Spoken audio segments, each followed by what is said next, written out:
Gresham College presents Parliament and the Public, Strangers or Friends, by the Right Honourable John Bercow, MP.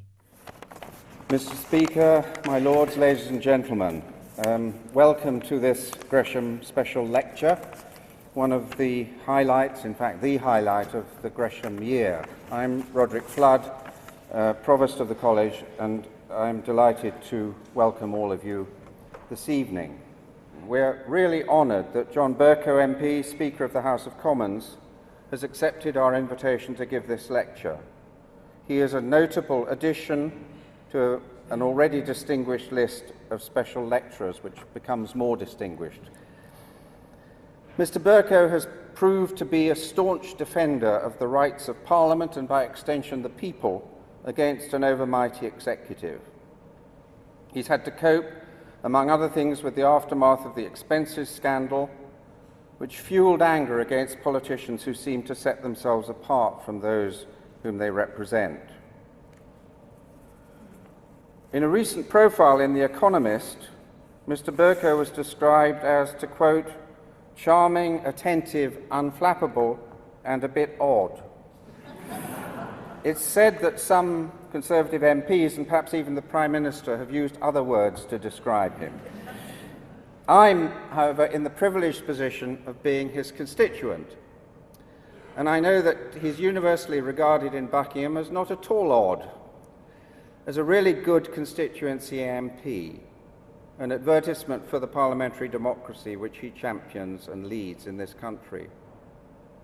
We're really delighted that he's giving the Gresham Special Lecture on Parliament and Public, Strangers and Friends, and I now ask him to give us his lecture.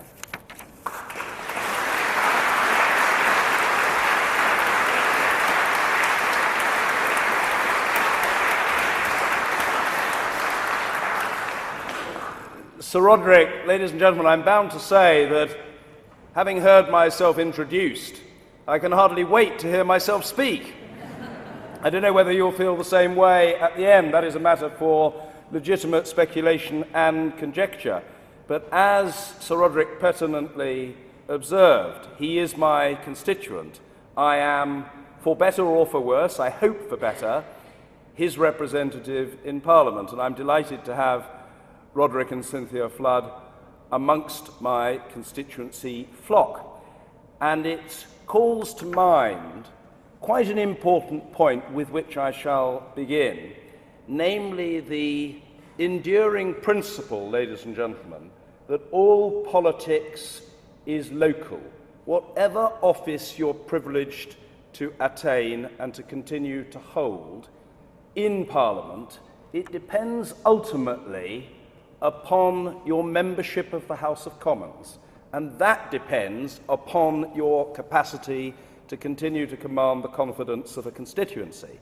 And I mention this in the context of my arrival in 1997 in Parliament as a freshman, I hope not excessively pompous at that stage, but nevertheless flushed with the fruits of victory, and visiting a school in the early weeks after May 1997.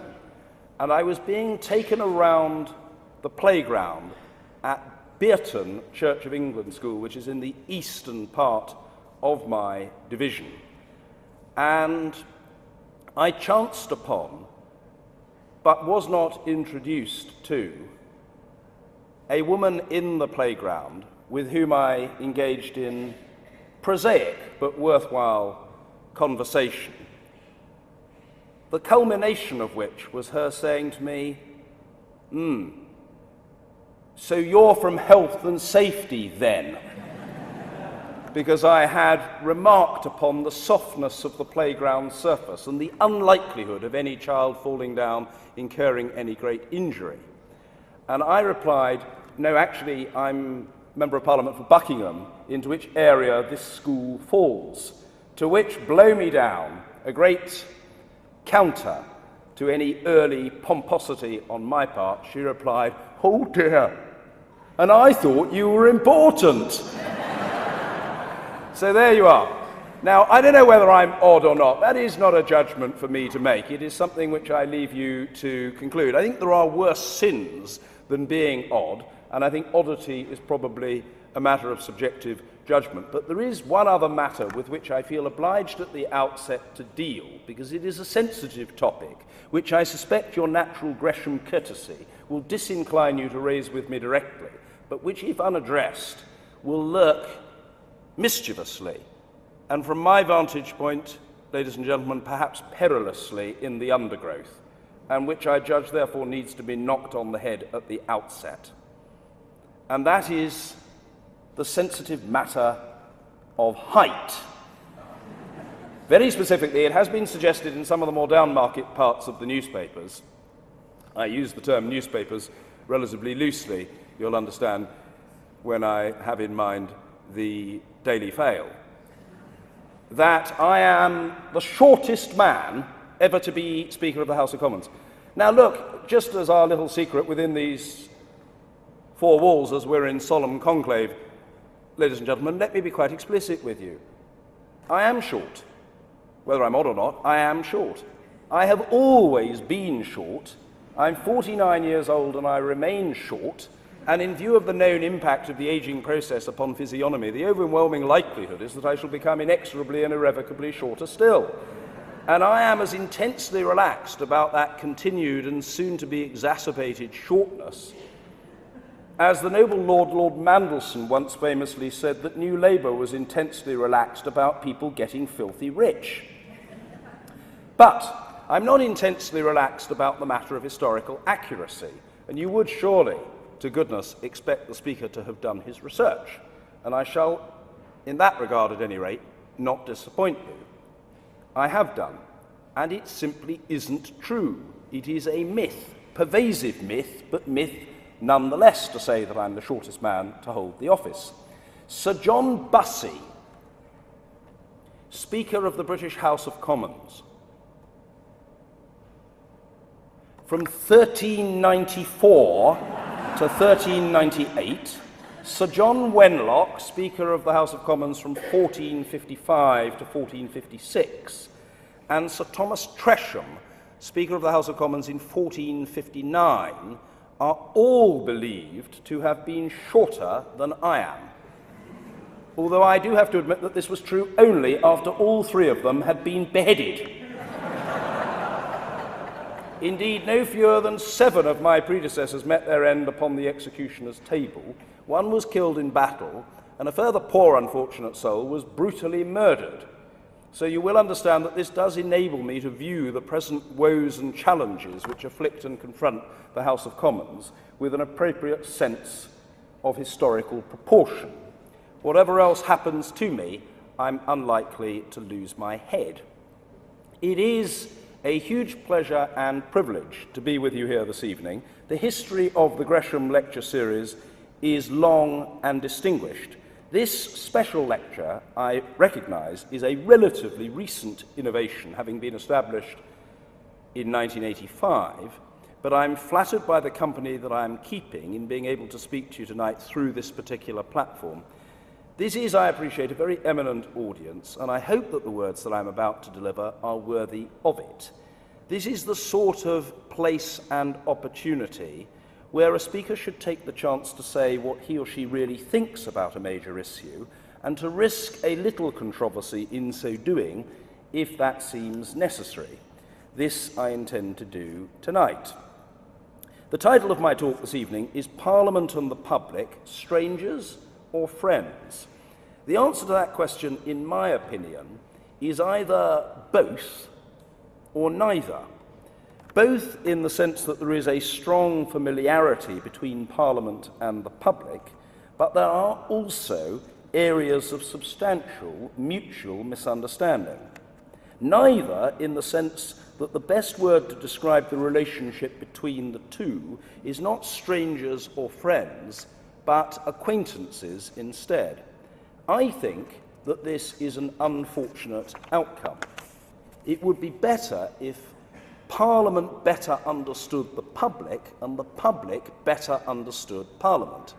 What I want to do tonight is to set out what Parliament is seeking to do to reconnect itself with the country that it serves, and what I believe needs to be addressed if the public is to make the most of this relationship. In doing all of this, I want to take on what I find, ladies and gentlemen, to be a common misperception about Parliament in general and the House of Commons in particular, a misperception of which I have become increasingly conscious since I was elected Speaker. It is the widespread view that government and Parliament are more or less indistinguishable. This is emphatically not the case. The truth is that Parliament is not the government, and the government is not Parliament. The government is drawn from Parliament under our political system and is accountable to Parliament, but crucially, it is institutionally separate and fundamentally distinct from Parliament. This confusion is, however, endemic, and the essence of my argument this evening will be that we have to embed parliamentary studies in our education system from a very young age. This is probably, but not essentially, achieved through a new revised notion of citizenship in our school curriculum if we are to have a democracy in which people understand the institution for which they cast their ballots and have a basis for deciding whether it is functioning in a fashion which they deem to be acceptable and satisfactory. The blunt and brutal truth is that we do not at the moment have that level of shared comprehension.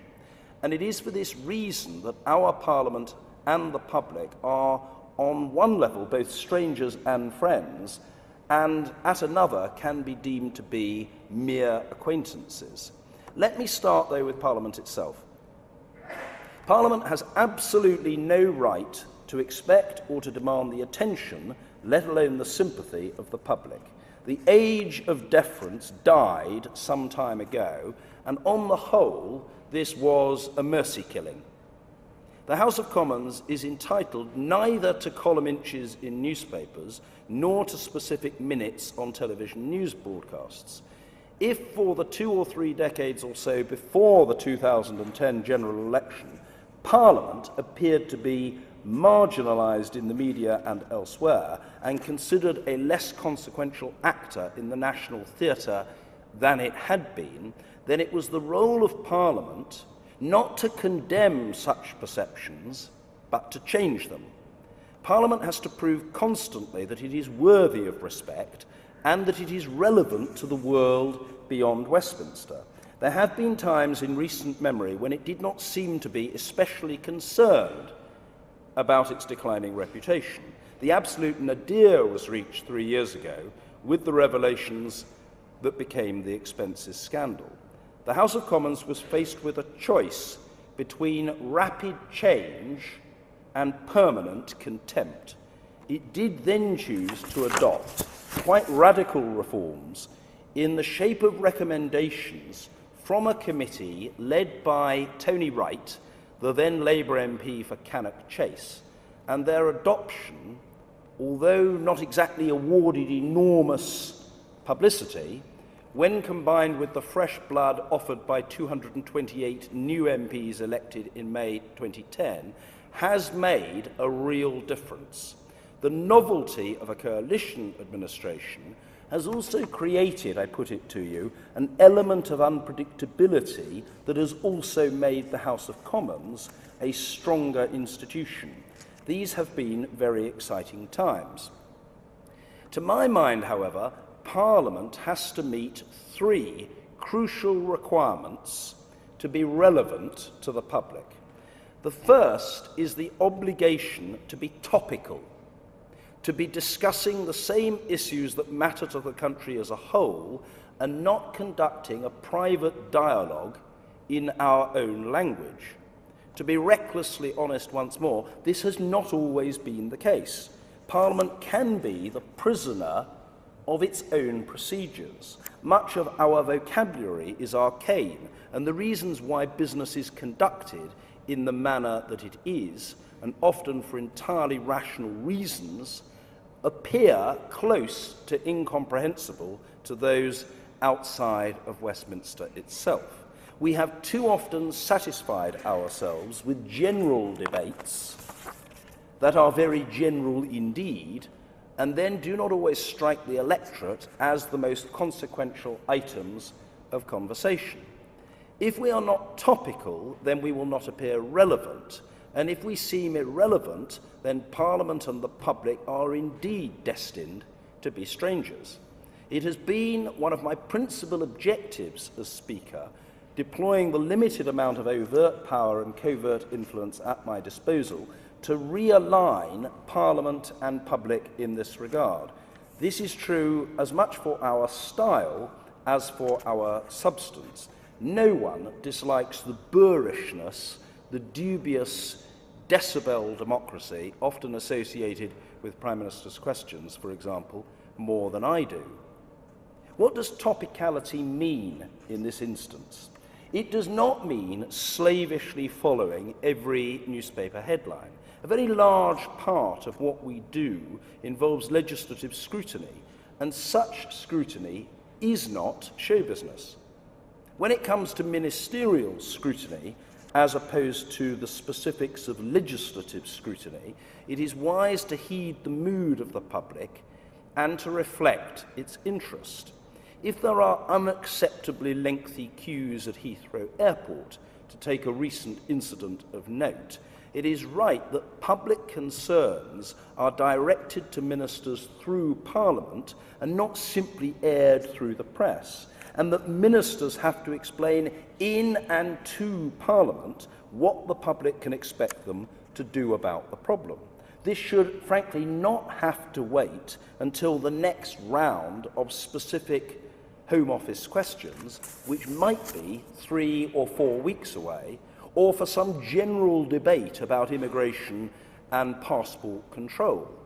The arguments should be tested immediately. Until recently, ladies and gentlemen, Parliament was not always especially effective in this regard.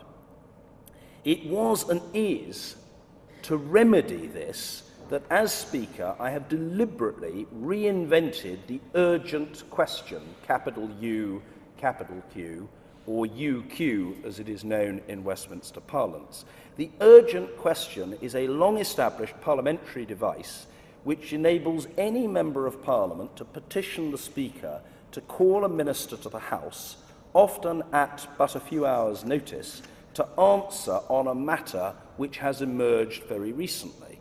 That question and answer then triggers further questions to the minister concerned, allowing many MPs the chance to put their points across to him or her for approximately half an hour, the precise allocation of time decided by the Speaker, not least according to the level of interest. This weapon in the parliamentary arsenal was never wildly popular with ministers, whips, or government, let alone those responsible for departmental diaries across Whitehall, and it had fallen into disuse in the first decade of this century. In the 12 months before I was elected Speaker in June 2009, precisely two urgent questions had been awarded to members of Parliament. Ladies and gentlemen, 2 was not the sort of number to strike fear into the hearts of those who carry ministerial red boxes. It suggested a Parliament that was not merely disengaged from public concerns, but almost agnostic about politics itself. It was surreal. I have quite openly and unashamedly sought to reverse this situation. In the past 3 years, I have allowed 99 urgent questions, spanning almost every field of ministerial responsibility. The urgent question is now a crucial part of parliamentary life once more, and a formidable device if deployed effectively, not just for shadow ministers looking to embarrass their opposite numbers, but backbench members of Parliament on both sides who are determined to extract instant answers on an immediate issue. It has had the further virtue that the media are obliged to report that ministers said what they said on a topic of considerable salience in the House of Commons to MPs, and not on the Today programme or outside the House on College Green, which frankly was becoming an alternative and a rival to the chamber of the House of Commons. The public can see Parliament in action on matters of importance to them. I think that the UQ has transformed the functioning of the House and that it is an innovation that is here to stay. The principle of topicality has to rely upon more than one instrument. In fairness, across the activities of the House, it is becoming more prominent. We are shifting from longer, very general debates towards shorter, more specific discussions about matters which motivate the public and not the political class alone. Select committees, empowered and emboldened by reforms which mean that their chairs are elected by the whole House, not hand-picked by the whip's offices, and to which all other members are elected by their fellow members of the parliamentary party, have become, in this Parliament, far more inquisitorial in character. They have also taken on subjects such as the telephone hacking scandal that has consumed News International that would once have been considered simply too hot to handle. The Backbench Business Committee in the House of Commons, a body which did not even exist 3 years ago, has allowed parliamentary time to be dedicated to matters that people really do talk about on the proverbial Clapham omnibus. This is not always a delight to the government of the day, but it should be a source of satisfaction to the electorate. In the coming year, we will see the creation of a House Business Committee, which in time should serve to democratise the timetable of the House of Commons further, which will again assist the cause of topicality. If we maintain this momentum, Parliament really will be capable of engaging with the public as if friends. How do I know, by the way, ladies and gentlemen, that in the coming year we will see the creation of a House Business Committee? The answer, which I feel duty-bound to underline, is twofold. First, there is an explicit commitment in the coalition agreement to the creation of a House Business Committee for the allocation of virtually all parliamentary time, and that commitment is to the introduction of said committee within the third year of the Parliament.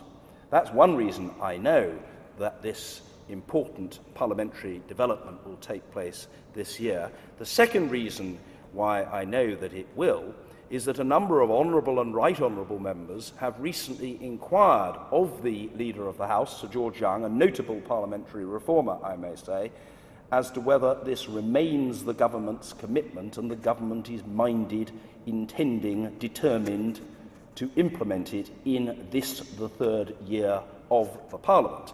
And I am most grateful to the Leader of the House, Sir George, for explicitly confirming, in response to those honourable and right honourable members, that that is indeed his and the government's intention. And I feel sure that the answers from the Leader of the House were duly noted and indeed accepted as statements of government intent by no lesser personage than the government chief whip. The second aspect of this is teamwork between Parliament and the public. There has to be a stronger direct connection between our agenda and the input of the interested citizen. We are in the process of pioneering e-petitions to allow the public to play a part in deciding directly what our debates should be. This is an area where we need to move with a little caution to avoid a parliamentary version of mob rule, but it is plainly an experiment worthy of exploration. Select committees now actively invite submissions from the public as a whole, and not only the usual suspects and vested interests on the issue concerned, and that is a trend which we should further encourage. We have also opened up Parliament as an institution with record numbers of visitors, dedicated tours for those with a special enthusiasm, and weekend opening during the summer, a practice which was stopped, bizarrely, after the murder of Airy Neave in 1979 and not revived until some 3 decades later. Parliament is owned by the public and should be open to it. We held the first Parliament Week last autumn, which was a fantastic success and should make us more confident about further acts of engagement. We need to be continuously looking at new means of drawing the public into Parliament and constantly asking ourselves whether, to take one example, our language is a barrier to this exercise. It was for this reason that I established a Speaker's Advisory Council on Public Engagement and asked it to think the unthinkable for and to us. The third essential element of Operation Relevance is technology. In everything we do, we need to realise that new technology is our friend and should allow Parliament to draw closer to the public. The parliamentary website, for example, is an absolutely fantastic resource which should be seen as a national archive and treasure. The Parliament channel and the BBC's brilliant Democracy Live, which provides coverage of the House of Commons, House of Lords, Select Committee hearings, the Scottish Parliament, the Welsh Assembly, the Northern Ireland Assembly and the European Parliament, is something that we should really champion and develop. The House is on Facebook and Twitter, and we can do a lot more in that regard to boot. We have also undertaken some truly bold innovations. These include MP for a Week, a wonderful computer game aimed at children aged 11 to 14, but beloved of many an adult as well, which takes the player through the choices and challenges faced each week by parliamentarians. Technology is the bridge between Parliament and the public who put us there. So we could be even more ambitious in this regard. We can use technology to ensure that more people watch parliamentary proceedings, that those proceedings are better understood, and that the public can become directly engaged with their MPs and Parliament. Many MPs are active bloggers and frequent users of Twitter. In fact, some MPs' wives are quite active users of Twitter and find this a highly efficient means of communicating with their constituents. I do not think that this in any sense devalues Parliament or our democracy. Quite the opposite. As I argued to the Political Studies Association in Belfast earlier this year, I believe that we live in a dynamic democracy where electors want to do more than exercise their franchise once every 5 years, but where an element of delegation to political representatives remains both unavoidable and desirable. About the surest path for Parliament to render itself a stranger rather than a friend to the public is through an arrogant elitism that it should be allowed to carry on its business as if behind closed doors and to act more in the manner of a private club than of a public institution. It was that mentality which led to the subtle erosion of the authority of Parliament over ministers and a climate in which the expenses debacle occurred. Put together, ladies and gentlemen, these three themes, topicality, teamwork, and technology, are a tremendous foundation for a far more intimate relationship between Parliament and the public in the future than in the past. The truth, nonetheless, is that we have only really started in all three areas. Until very recently, we were some distance behind the Scottish Parliament in many of these regards, and we still need to do more. As an illustration of this, I am the first Speaker of the House of Commons who has considered it to be part of his core mission to conduct visits and to make speeches to institutions and societies across the whole of the United Kingdom. This was not because my predecessors were inarticulate, bone idle, or travel sick, but because the expectations which surrounded the office reflected a wider culture within Westminster that the outside world owed it a living, and also that if the public was interested in us, they should almost literally come to us. That mindset is as arrogant as it is outdated. and I'm pleased to say it's changing. There's been a sea change in thinking which I could not welcome more forcefully and which I am determined personally to embody. Parliament has to get out of its comfort zone, and it has to reach out to the public by travelling to it, not expecting the reverse to occur. Or, put differently, we need to put the Commons back in to the House of Commons and thereby to be relevant. Will topicality, teamwork and technology be enough to move the relationship status, as they put it on Facebook, away from mere acquaintances towards something which really could be called friends? I think the candid answer to this is not entirely. The onus has to be upon Parliament to make the first moves, which, as I have outlined, it is doing. We would be fooling ourselves if we thought that alone was sufficient. The measures that I have set out are the means by which Parliament and those parts of the British public who are most interested in discovering more about us as an institution and in becoming involved with what we do make that alliance happen. Unfortunately, this does not include everyone. All the topicality, teamwork and technology on offer will not ensure that Parliament is understood and a matter of discussion in every street, every shopping outlet or every Sure Start centre in the land. We have to have the basis for a broader appreciation of what Parliament does and why Parliament matters.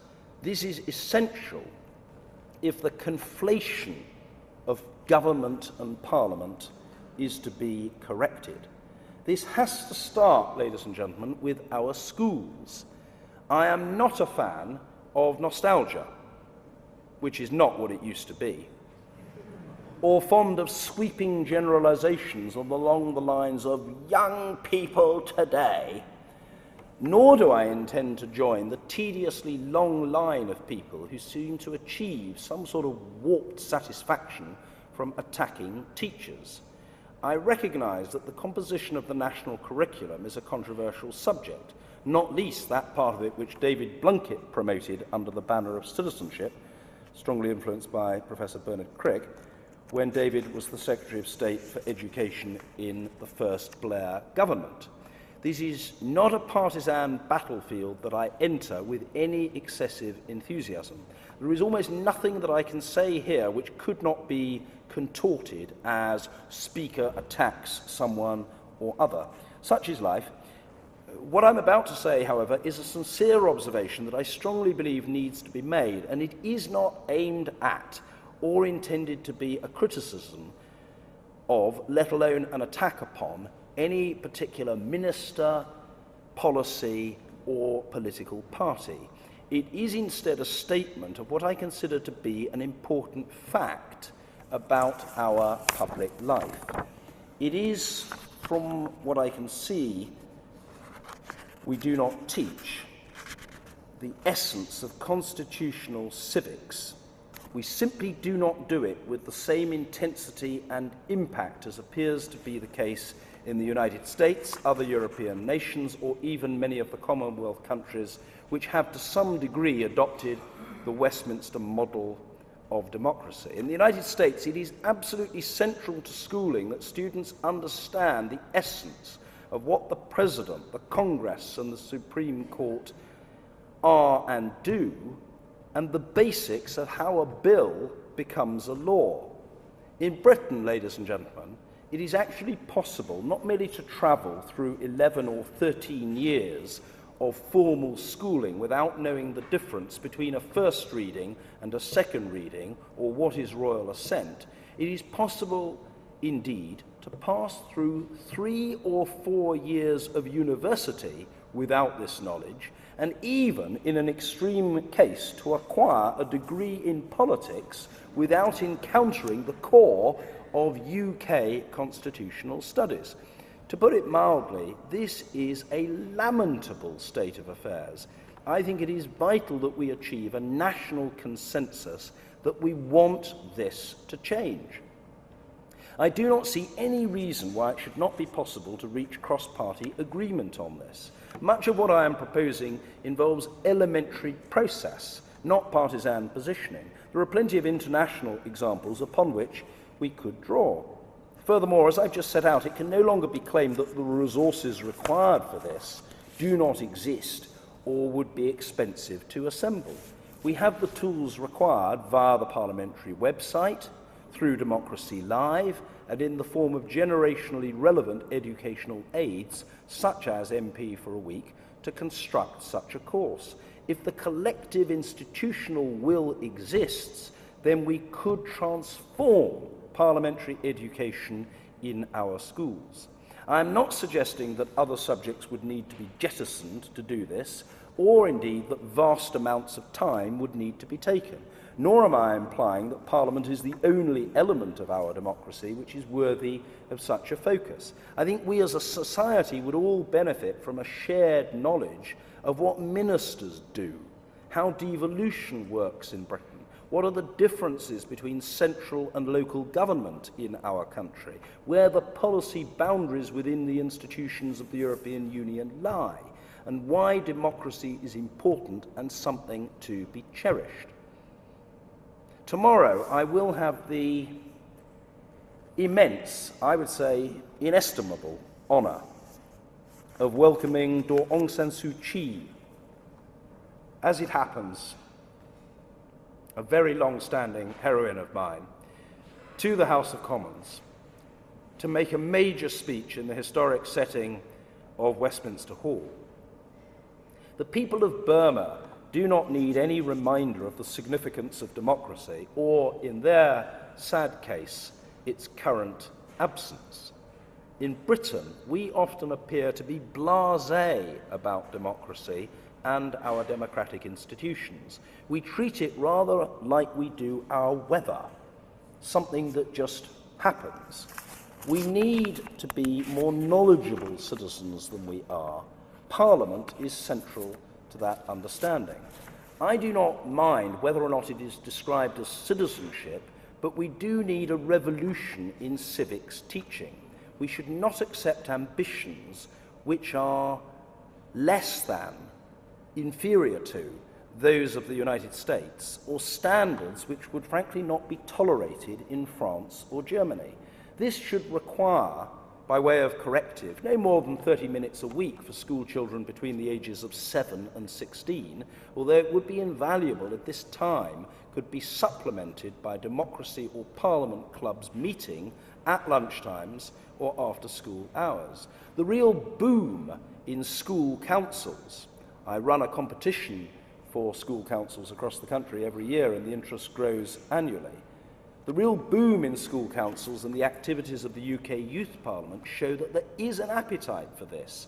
I do not believe that we would be force-feeding our children a democratic education against their will. This should therefore be our objective.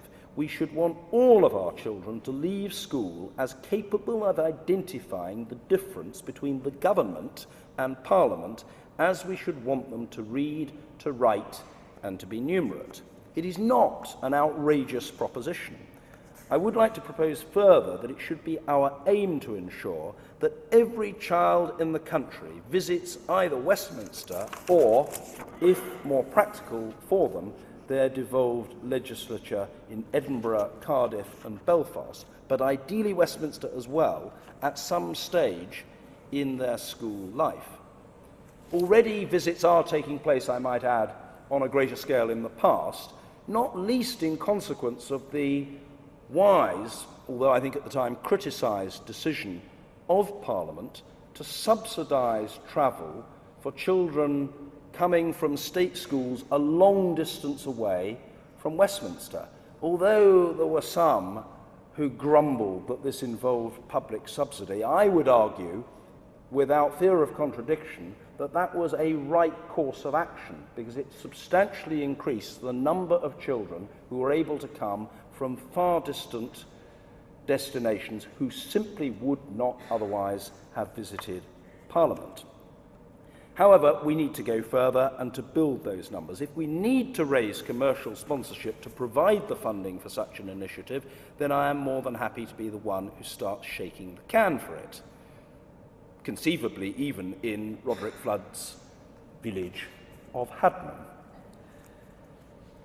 I cannot think of anything that would cement the connection between Parliament and the public more than this. It will take time, but we are capable of transmitting the importance of democracy and of Parliament in a much better fashion than we presently achieve. We have both to raise our sights and to raise our game. When and how should all this activity start? The short answer is as soon as possible, but there is a more sophisticated and symbolic means to this end. The year 2015 is the 800th anniversary of the signing of the Magna Carta and the 750th anniversary of the date, 1265, which is generally recognised as the foundation of Parliament. It seems to me that this represents a real opportunity for a year of Parliament and a year of democracy in our schools and in the country at large. This would serve as the catalyst for a new approach to and emphasis upon the constitutional fundamentals within our school curriculum. It is also a strategy which is entirely in keeping with the spirit of these Gresham lectures. It has been an unrivaled opportunity to be with you tonight, and I admire your patience, your stoicism, your fortitude in listening to me. I know that a real passion for democracy and public education exists in this audience, which is why I wanted to take this occasion to put my case forward. Parliament and the public should not be strangers or even only acquaintances, but the firmest of friends. Ladies and gentlemen, I have felt amongst friends tonight. Thank you once again very much indeed for your interest and your forbearance.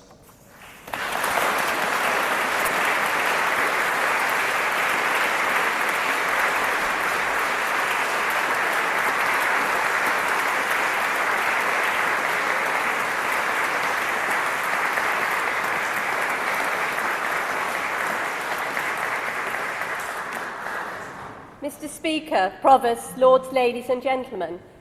Mr. Speaker, although in the House you discourage spontaneous clapping, I hope that you might understand that tonight you can be assured of our enjoyment of your excellent lecture by the warmth of the audience's response. Thank you very much indeed. Likewise, in Parliament, you may not be anticipating someone, that is me, offering an immediate riposte, but this is what I am bidden to do in the Gresham fashion.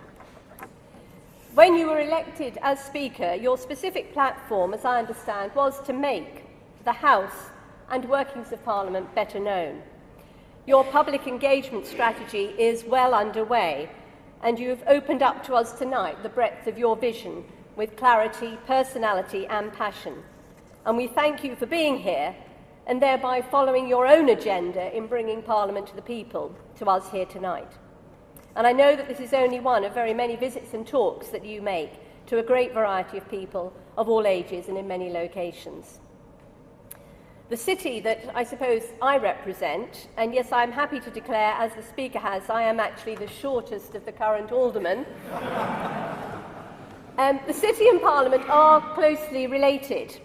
As an elected alderman of the city, I take some pride in the shared history of our institutions.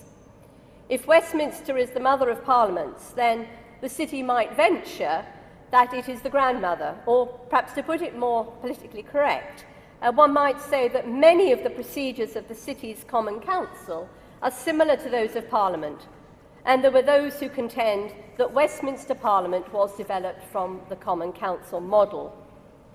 Our early existence led to many individuals being involved in both bodies.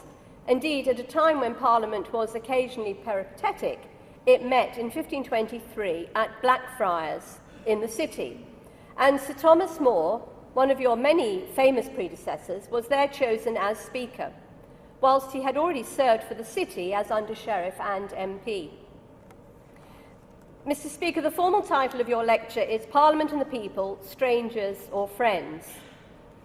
We know, I hope, and understand the ancient use of the term strangers.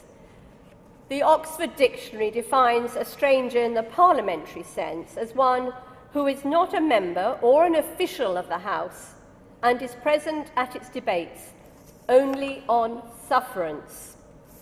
This usage, which I believe dates back to 1575, but one you can't blame on the city, I think, has now stopped.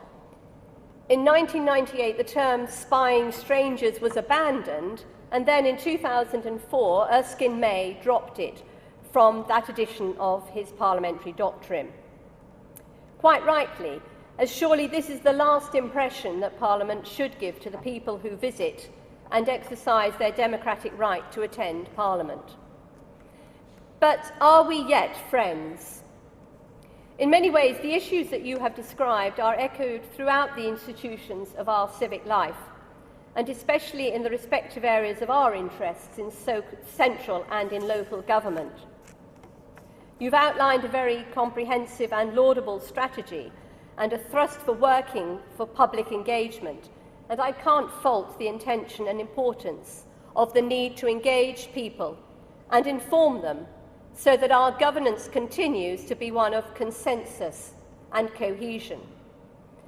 But whilst voting numbers are low, in Parliament I think 65% on average, and sadly only 30% at local elections, we know that there is still a lot more to do. How can I categorise some of the disincentives to engagement? What of the Constituency of Parliament itself? As you said, in 2010, 228 new MPs arrived, and 31% of them were women, and a total altogether of 145 women in Parliament. And at the same time, 16 new MPs of an ethnic minority background were elected. I must say the City Corporation could wish to be as diverse as that. But even so, the predominance and preponderance is of a relatively narrow section of society and backgrounds, unreflective of the population at large.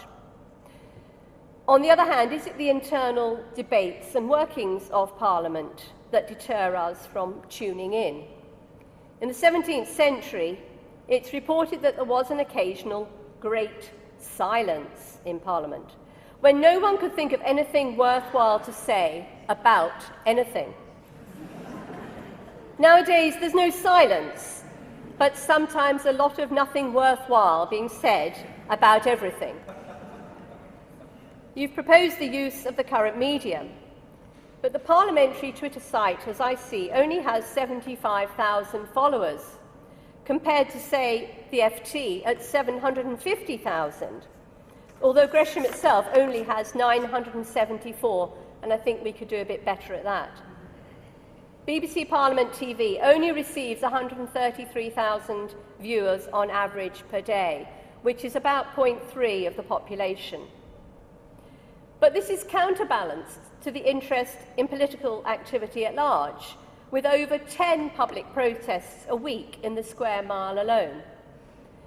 Whatever you think about the protesters at Occupy London, when they staged a sham election booth for mock voting, this was an exact replica of those that attract so few into the physical polling stations today. Is it therefore the physical attributes that deter engagement? The formality, the ceremony, arcane language and procedures? Yes, these apply both to City and the Parliament. Who would not be off-put by the structural barriers in Parliament Square, albeit entirely justified due to the security threat? But barriers deter the good and the bad, and walls in one place make others less secure and maybe more vulnerable. And what about the ban and limit on marching and protesting in a time-honoured and otherwise legal manner in the area of Parliament and Westminster? These may seem somewhat controversial or radical, but how do they impact upon those whom Parliament and the City would seek as friends? Mr. Speaker, may I once again thank you, as you have provided us with much to think about and take away, and I know you will be staying for drinks afterwards and people will be able to discuss things with you direct. We can all recall the words of Abraham Lincoln at the Gettysburg Address: government of the people, by the people, for the people. And we're all clear that this is at the core of what you are seeking to attain, so as to put Parliament once again at the heart of the nation. Thank you.